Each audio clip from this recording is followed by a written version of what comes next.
આ video અરજદારને driving test પહેલા જરૂરી તમામ પ્રક્રિયા અને પગલાં અંગેની માહિતી આપે છે. કૃપા કરીને સંપૂર્ણ વિડિયો ધ્યાનથી જુઓ. અરજદારે પોતાની ટેસ્ટ માટેના એપોઇન્ટમેન્ટના આધારે ફાળવવામાં આવેલ નિર્ધારિત સમયે આવીને વેઇટિંગ રૂમમાં બેસવાનું રહેશે. ત્યારબાદ એક પછી એક અરજદારે રજિસ્ટ્રેશન ડેસ્ક ઉપર રજિસ્ટ્રેશન માટે જવાનું રહેશે. અરજદારને સૌ પ્રથમ રજિસ્ટ્રેશન કરાવવાનું ફરજિયાત છે. રજિસ્ટ્રેશન સમયે અરજદારે જણાવવું પડશે કે કયા કયા પ્રકારના વાહન માટે ટેસ્ટ આપવાનો છે. અરજદારે જે વાહન ચલાવીને ટેસ્ટ આપવાનો છે તે વાહનનો નંબર રજિસ્ટ્રેશન પ્રક્રિયા વખતે જણાવવો ફરજિયાત રહેશે. ડોક્યુમેન્ટ્સ અને તેની સાથે એક RFID ટેગ એટલે કે સેન્સર આપવામાં આવશે. અરજદારે રૂમમાં પ્રવેશ કરતા પહેલા આપવામાં આવેલ RFID ટેગ એટલે કે સેન્સર રૂમમાં લગાવેલ RFID રીડર પર ટેગને ફરજિયાત સ્કેન કરીને પ્રવેશ કરવાનો રહેશે. અરજદારે અંદર જઈને ફરજિયાત 10 મિનિટનો ટ્રેનિંગ વિડિયો સંપૂર્ણ જોવાનો રહેશે.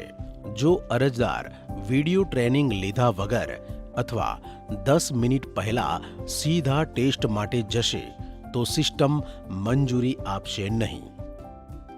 અરજદારે બહાર નીકળતી વખતે ફરી RFID ટેગને એટલે કે સેન્સરને સ્કેન કરવું ફરજિયાત છે. સાયકલ અને કાર બંને માટે ટેસ્ટ આપવાનું ઈચ્છે છે તો પહેલા મોટરસાયકલનો ટેસ્ટ આપવો ફરજિયાત રહેશે. સર્પેન્ટાઇન ડ્રાઇવિંગ ટેસ્ટ તરફ, જે ખાસ કરીને 2 વ્હીલર માટે બનાવવામાં આવ્યો છે. આ ટેસ્ટ તમારે માત્ર 60 સેકન્ડની અંદર પૂર્ણ કરવાનો ફરજિયાત છે. જો વધુ સમય લાગશે તો પરિણામ નાપાસ ગણાશે. મોટરસાયકલ માટે હેલ્મેટ પહેરવું ફરજિયાત છે. આ RFID ટેગ અરજદારના વાહન પર લગાવવામાં આવશે. RFID ટેગ સ્કેન થયા બાદ તેના આધારે અરજદારની માહિતી ત્યાં લગાવેલ VMSમાં દર્શાવવામાં આવશે. જો VMS પર ટ્રેનિંગ ઇનકમ્પ્લીટ તાલીમ અધૂરી દેખાય તો અરજદારે પહેલા તાલીમ રૂમમાં જઈને 10 મિનિટની ટ્રેનિંગ પૂર્ણ કરવી ફરજિયાત રહેશે. જો અરજદારનું નામ અને અરજી નંબર એટલે કે એપ્લિકેશન નંબર VMS સ્ક્રીન પર બતાવે તો અરજદારે પોતાનું નામ અને નંબરની પુષ્ટિ કરવાની રહેશે. જો કોઈ ભૂલ જણાય તો ત્યાં રહેલા સ્ટાફને તાત્કાલિક જાણ કરવી અને જો બરોબર હોય તો ત્યારબાદ જ્યારે VMS પર લુક ઇન્ટુ કેમેરા સામે જુઓ સૂચના મળશે. જો VMS મેસેજમાં કેન નોટ કેપ્ચર ફેસ કે પછી કેન નોટ કેપ્ચરેડ દેખાય તો અરજદારે કેમેરા સામે ધ્યાનથી જોવાનું રહેશે. જ્યાં સુધી VMS મેસેજમાં ફેસ કેપ્ચરેડ ફોટો લેવામાં આવ્યો છે તેવો મેસેજ ન આવે ત્યાં સુધી અરજદારે પોતાનો ચહેરો કેમેરાની સામે ધ્યાનથી જોવાનો રહેશે. ત્યારબાદ અરજદારે ત્યાં લગાવેલ ટ્રાફિક સિગ્નલની લાઇટ પર ધ્યાન આપવું. જ્યારે લાલ અને પીળી લાઇટ દરમિયાન આગળ વધશો નહીં. લીલી લાઇટ થાય ત્યારે જ આગળ વધવું. લાલ કે પીળી લાઇટ દરમિયાન આગળ વધશો તો નાપાસ ગણાશે. અરજદાર જો વાહનને ખોટી દિશામાં ચલાવે છે તો તેને પણ નાપાસ ગણાશે. અરજદાર જો ટેસ્ટ ટ્રેક ઉપર પગ રાખીને કે પગ મૂકીને વાહન ચલાવવું નિયમ વિરુદ્ધ છે આવું કરશો તો નાપાસ ગણાશો. વાહન ટ્રેક ઉપર પીળી લાઈનોની વચ્ચે અને દોરેલા એરો મુજબ જ ચલાવવું ફરજિયાત છે. સાથે યોગ્ય દિશા, નિયમોનું પાલન અને સમયની સમજ. આમ તમે ટેસ્ટ સફળતાપૂર્વક પૂર્ણ કરી શકો છો. અરજદારે રજિસ્ટ્રેશન સમયે આપેલું RFID ટેગ એટલે કે સેન્સર ત્યાં ઊભેલા સ્ટાફને આપવાનું રહેશે. આ RFID ટેગ અરજદારના વાહન પર લગાવવામાં આવશે. RFID ટેગ સ્કેન થયા બાદ તેના આધારે અરજદારની માહિતી ત્યાં લગાવેલ VMSમાં દર્શાવવામાં આવશે. Look into camera. કેમેરા સામે જુઓ સૂચના મળશે. જો VMS મેસેજમાં કેન નોટ કેપ્ચર ફેસ કે પછી કેન નોટ કેપ્ચરેડ દેખાય તો અરજદારે કેમેરા સામે ધ્યાનથી જોવાનું રહેશે. જ્યાં સુધી VMS મેસેજમાં ફેસ કેપ્ચરેડ ફોટો લેવામાં આવ્યો છે તેવો મેસેજ ન આવે ત્યાં સુધી અરજદારે પોતાનો ચહેરો કેમેરાની સામે ધ્યાનથી જોવાનો રહેશે. ત્યારબાદ અરજદારે ત્યાં લગાવેલ ટ્રાફિક સિગ્નલની લાઇટ પર ધ્યાન આપવું. જ્યારે લાલ અને પીળી લાઇટ દરમિયાન આગળ વધશો નહીં. લાલ કે પીળી લાઇટ દરમિયાન આગળ વધશો તો નાપાસ ગણાશે. લીલી લાઇટ થાય ત્યારે જ આગળ વધવું. હવે આપણે આગળ વધીએ છીએ. અરજદારે પેરેલલ પાર્કિંગ ટેસ્ટ 130 સેકન્ડની અંદર પૂર્ણ કરવો જરૂરી છે. મર્યાદિત સમય કરતાં વધુ સમય લાગશે તો અરજદારને નાપાસ ગણવામાં આવશે. પેરેલલ પાર્કિંગ ટેસ્ટમાં સીધા પાર્કિંગ બોક્સમાં પ્રવેશ ન કરવો. જો અરજદાર આવું કરશે તો નાપાસ ગણવામાં આવશે. અરજદારે વાહન સ્ટોપ લાઇનનું જ્યાં બોર્ડ લગાવેલ છે ત્યાં સુધી લાવો અને લાઇન પહેલા અટકાવો. જો લાઇન ક્રોસ કરીને કારને ઊભી રાખશે તો અરજદારને નાપાસ ગણવામાં આવશે. સ્ટોપ લાઇનનું જ્યાં બોર્ડ લગાવેલ છે ત્યાં સુધી લાવો અને લાઇન પહેલા અટકાવો. ત્યારબાદ રિવર્સમાં લઈ જઈને વાહન પાર્ક કરો. પાછળની પીળી લાઇન ઉપર વાહન જશે અથવા આગળની પીળી લાઇન ક્રોસ થાય તો બંને સ્થિતિમાં અરજદાર નાપાસ ગણાશે. પાર્કિંગ સફળતાપૂર્વક થયા બાદ સામેની ડિસ્પ્લે પર પાર્કેડ મૂવ અહેડ વાહન પાર્ક થઈ ગયું છે, હવે આગળ વધો લખેલું જોવા મળશે. ત્યારે તમારે પાર્કિંગ બોક્સ એટલે કે ચોરસની આગળની પીળી લાઇન ક્રોસ કર્યા વગર આગળ વધવાનું રહેશે. પાર્કિંગ સફળતાપૂર્વક થયા બાદ પણ તમે આગળની લાઇન ક્રોસ કરીને આગળ વધશો તો પણ અરજદારને નાપાસ ગણવામાં આવશે. જ્યાં સુધી આગળ વધીને વાહનને સ્ટોપ લાઇન બોર્ડવાળી લાઇન ક્રોસ કરવામાં નહીં આવે ત્યાં સુધી અરજદારનો ટેસ્ટ પૂર્ણ ગણવામાં આવશે નહીં. તમારો 130 સેકન્ડનો સમય ચાલુ રહેશે. તેથી લાઇન અવશ્ય ક્રોસ કરવાની રહેશે.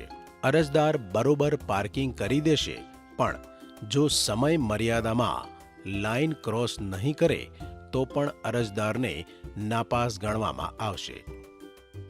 ગ્રેડિયન્ટ ટ્રેક ટેસ્ટ એટલે કે ચડતો ઢાળ 120 સેકન્ડની અંદર પૂર્ણ કરવો ફરજિયાત છે. આ ટેસ્ટ દરમિયાન તમારું વાહન ઢાળમાં ઊભું રખાય પછી 15 ઇંચથી વધુ પાછળ ન ધકેલાય એ ખૂબ જ મહત્વપૂર્ણ છે. અરજદાર વાહન સ્ટોપ લાઇનનું જ્યાં બોર્ડ લગાવેલ છે ત્યાં સુધી લાવો અને લાઇન પહેલા અટકાવો. જો લાઇન ક્રોસ કરીને કારને ઊભી રાખશે તો અરજદારને નાપાસ ગણવામાં આવશે. સામે રહેલું ટ્રાફિક સિગ્નલ જુઓ. લાલ લાઇટ હોય ત્યારે રાહ જુઓ. લાલ લાઇટમાં આગળ વધશો તો નાપાસ ગણાશે. લીલી લાઇટ થાય પછી વાહન આગળ ચલાવો. આગળ બીજી સ્ટોપ લાઇન દેખાશે. અહીં પણ લાઇન ક્રોસ ન કરવી, માત્ર નજીક જઈને ઊભું રાખવું. લીલી લાઇટ મળ્યા બાદ આગળ ચાલો, પણ ખાસ ધ્યાન રાખો વાહન 15 ઇંચથી વધુ પાછળ ધકેલાશે તો તમે ફેલ ગણાશો.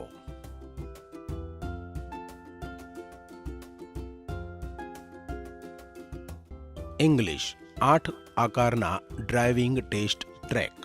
આ ટેસ્ટ તમારે માત્ર 90 સેકન્ડની અંદર પૂર્ણ કરવો ફરજિયાત છે. વધુ સમય લીધો તો તમારું પરિણામ નાપાસ ગણાશે. અરજદાર વાહન સ્ટોપ લાઇનનું જ્યાં બોર્ડ લગાવેલ છે ત્યાં સુધી લાવો અને લાઇન પહેલા અટકાવો. જો લાઇન ક્રોસ કરીને કારને ઊભી રાખશે તો અરજદારને નાપાસ ગણવામાં આવશે. સામે રહેલું ટ્રાફિક સિગ્નલ જુઓ. લાઇટ લાલ હોય ત્યારે રાહ જુઓ. લાલ લાઇટમાં આગળ વધશો તો નાપાસ ગણાશો. લીલી લાઇટ થાય ત્યારે જ આગળ વધો. ટેસ્ટ દરમિયાન જો તમારું વાહન પીળા લાઇનોની બહાર 2 વારથી વધુ જાય તો પણ નાપાસ ગણાશે. વાહન ટેસ્ટ દરમિયાન ખોટી દિશામાં ચલાવવું કે બંધ કરવું કે રિવર્સ કરવો જે અમાન્ય છે, તેથી તે પણ નાપાસ ગણાશે. તમારું વાહન ઇંગ્લિશ 8 આકારના ટ્રેકમાં સાચી દિશા અને પીળા લાઇનોની વચ્ચે જ રાખીને ચલાવવાનું રહેશે.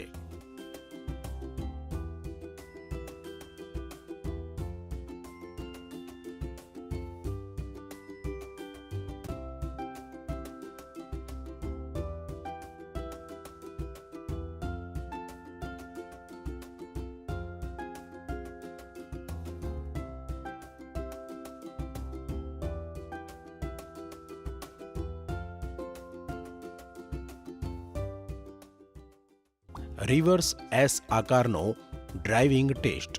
રિવર્સ એસ આકારના ટેસ્ટ ટ્રેક. આ ટેસ્ટ અરજદારે 150 સેકન્ડની અંદર પૂર્ણ કરવો ફરજિયાત છે. જો તમે વધુ સમય લેશો તો તમારું પરિણામ નાપાસ ગણાશે. અરજદારે વાહન સ્ટોપ લાઇનનું જ્યાં બોર્ડ લગાવેલું છે ત્યાં સુધી લાવો અને લાઇન પહેલા અટકાવો. જો લાઇન ક્રોસ કરીને કારને ઊભી રાખશે તો અરજદારને નાપાસ ગણવામાં આવશે. સામે રહેલી ટ્રાફિક લાઇટ પર નજર રાખો. જ્યારે લાઇટ લાલ હોય ત્યારે રાહ જુઓ. લાલ લાઇટમાં આગળ વધશો તો પણ તમારું પરિણામ નાપાસ ગણાશે. લાઇટ લીલી થાય ત્યારે જ આગળ વધો. આ ટેસ્ટ રિવર્સ એસ ટ્રેકનો છે, એટલે તમારું વાહન રિવર્સ ગિયરમાં જ ચલાવવાનું રહેશે. જો તમે સીધું આગળ લઈ જશો તો પરિણામ નાપાસ ગણાશે. અરજદારે વાહનને સામેની બાજુ આગળ વધારીને ત્યારબાદ વાહનને રિવર્સમાં પાછી લાવીને પણ જો સીધી ચલાવેલ હશે તો પણ અરજદારને નાપાસ ગણવામાં આવશે. જો તમે રિવર્સ ચલાવતા સમયે વાહન પીળી લાઇનોની બહાર 2 વારથી વધુ લઈને જશો તો પણ તમારું પરિણામ નાપાસ ગણાશે. અરજદારે વાહનને ફરજિયાત રિવર્સમાં ચલાવીને આજુબાજુ પીળા રંગની લાઇન બનાવેલ છે તેને ધ્યાને રાખીને બંનેની વચ્ચે ચલાવીને પાર કરવાનો રહેશે. એટલે વાહન રિવર્સમાં ચલાવવો એસ આકારની દિશામાં પીળી લાઇનોની વચ્ચે રાખીને અને સમય મર્યાદામાં પાર કરવાથી તમે ટેસ્ટ સફળતાપૂર્વક પૂર્ણ કરી શકો છો. આ રીતે દરેક અરજદારે ટેસ્ટના દરેક પગલાંને સમય મર્યાદા અને માર્ગદર્શિકા અનુસાર પૂર્ણ કરવું ફરજિયાત છે. દરેક ઉમેદવારે ટેસ્ટ આપ્યા બાદ આપવામાં આવેલ RFID ટેગ સેન્સર ત્યાં હાજર સ્ટાફને પરત આપવાનું રહેશે. જો ઉમેદવાર તેને પરત નહીં આપે તો તેની સામે દંડની કાર્યવાહી કરવામાં આવશે. ધન્યવાદ.